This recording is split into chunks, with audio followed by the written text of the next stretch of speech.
Now this morning we come to the first chapter of Galatians, in which we read verse 1, Paul, an apostle, brackets, not of men, neither by men, but by Jesus Christ and God the Father, who raised him from the dead, close brackets. And all the brethren which are with me unto the churches of Galatia. Paul begins, of course, with his appointment by God, or rather by Jesus Christ and God, not of men. He wasn't in the office of an apostle because of the decree of men. It's like the prophets of old. They were not created by man, but by God. The unfolding of the decree of God that had been settled in eternity, so that Paul could be nothing but an apostle of Jesus Christ and of God. Now there are some who would say, well, that's fate. Well, if you wish to speak that way, the way of the world, you may do so, but do not mix it with Christianity. Either be one or the other. As we have written in Revelation, he that is righteous, be righteous still. He that is holy, be holy still. He that is filthy, be filthy still. In other words, be what you say you are. Do not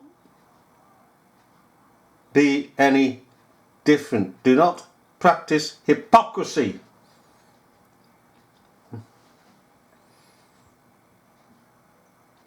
What is decreed and what is are the same thing at the end of the day. We that are the children of God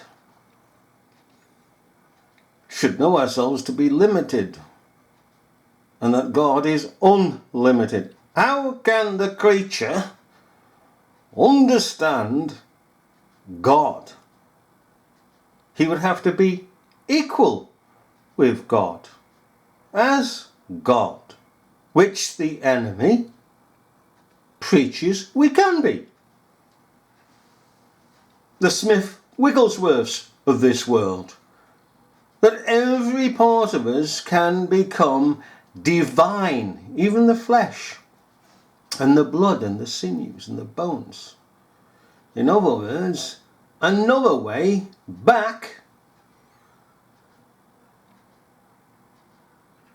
to what the devil said to Adam and Eve in the garden, ye shall be as gods if ye do this. And of course Adam did. He took off the fruit of the tree of the knowledge of good and evil. If you do this all the time, if you do this, says man. If you do this, says the devil, through man. As the devil through the serpent said to man. If you do this, do what I say. Not what God has said, what I say, and I'm saying it in defense of God, because that's what the devil did, didn't he? In defense of God. Nay, said the devil, God hath not said. In other words, doubt pushed in. The devil was there to dispel that doubt, and yet planted the doubt. And he stood there saying, no, God wouldn't never restrict you. Oh, you've got it all wrong, boys and girls. No, everything is free here. He's give you the freedom to choose. Now choose. And what did man do? Having listened to the devil, he chose the wrong way. He chose the wrong way. That's man for you. Even in a pristine state, man chose the wrong way. And yet the enemy today, as in former days, says, yes, we have a choice. Free will. And what the picking do we do with it? We ruin ourselves with it. That's our answer to them. If they're not willing to listen to the fact that the will is in bondage to sin because of the fall, and by denying the will is in bondage to sin, the enemy are denying the fall. And it all rolls backward and backward to this. By denying the fall, not only denies bondage of the will, that it is in the prison house that only Christ, by justification, can unlock, just as disobedience unlocked, didn't it? Disobedience unlocked the pit of hell, gave the key. As we find out in Revelation, where the devil falls as a star from heaven, and he's got the key to the bottomless pit and he opens it up. You see, it all comes back to the fall. The devil fell, all creation fell. And of course, like for like, the key to the bottomless pit, which was there for the disobedient. The key of disobedience opened the pit of disobedience, and so we have what we have ever since. Now, as we were saying, not only does the denial of bondage of the will to sin, that every man is a woman and child is imprisoned, and Christ alone, as we say, for justification can only open the prison house and let the prisoners free. Once Christ, through justification, sets the prisoners free, they are free indeed. The Jews misunderstood. They said, we've never been in bondage, we are Abraham's children. No, Christ was referring to the bondage of sin.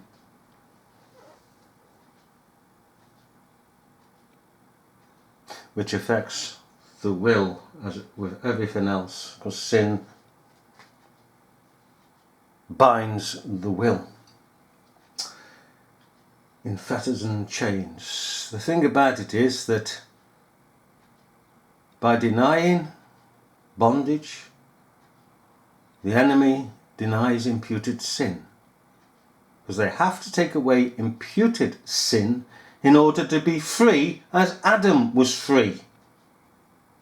Because they turn us back to Adam and they say, well, Adam was free, he chose, he had freedom, there you are. Yes, but that was before sin entered in. So what does that make you, mate?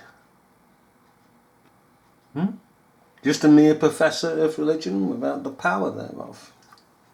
That's all it is with you. Godliness without the power thereof, a seeming godliness. A professing of Christianity, which is that seeming godliness that they own. And so they dismiss the fall, they dismiss imputed sin, and so it falls, as with those who preached here to the Galatians, that being there is no imputed sin,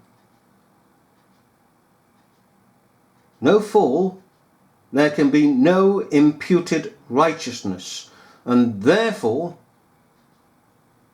Jesus Christ has not appeared to the fulfilling of the law. Theologically. Oh, they say he appeared. Oh, yes, indeed. Historically. Even The atheists and the devils of hell will say he appeared historically, but not theologically. What do we mean by that? Simply this. It's like the Socinians have it in the Arians, that Jesus Christ appeared, but he was just a man. And he died as a sinful man, they say, for his own sins. Now when the real Jesus Christ would come, he would fulfill the law and the prophets, the entirety of the Old Testament, because he is the body of the Old Testament, the sum and substance of the Old Testament. The enemy doesn't accept that, because they do not accept Jesus Christ as the divine, only begotten Son of God. They pay lip service to the terms, lip service only, but in their theology they're denying Christ. And it comes down, all the way down, you follow it down, to denying that Jesus Christ came in the flesh. Because if the true Jesus Christ came in the flesh, theologically, on the theological side, everything in the Old Testament would be fulfilled. Matthew 5:17, that Christ declares he came to fulfill. Not to do away with the law, but to fulfill. The true Jesus Christ fulfilled the law. Having fulfilled the law as well as the prophets, the Old Testament, of course, becomes a historical document which we are to learn from. It is there for our learning and admonition. Jesus Christ, having fulfilled the law, accrued a second righteousness, all of his own. And that righteousness, being all of Christ, is given, imputed to our account.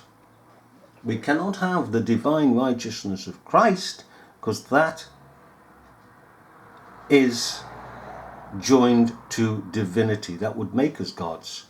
When Christ fulfilled the law, he didn't have to fulfill the law. He had no obligation to fulfill the law. He could have taken away the law, because he is the creator of the law. He therefore is above the law. And no man can say, what? You're going to take away the law? There's no man at all that can restrain his hand or say unto him, what doest thou? Not one. Christ could have simply taken away the law. But he didn't. He fulfilled the law on behalf of his church, that having fulfilled it, that secondary righteousness that was accrued by fulfilling the law, he imputed unto his church. Imputed. See, you can't have imputed righteousness where there's no imputed sin. You can't have a second Adam where there is no fallen Adam. Can you? And the first Adam is the father and federal head of mankind.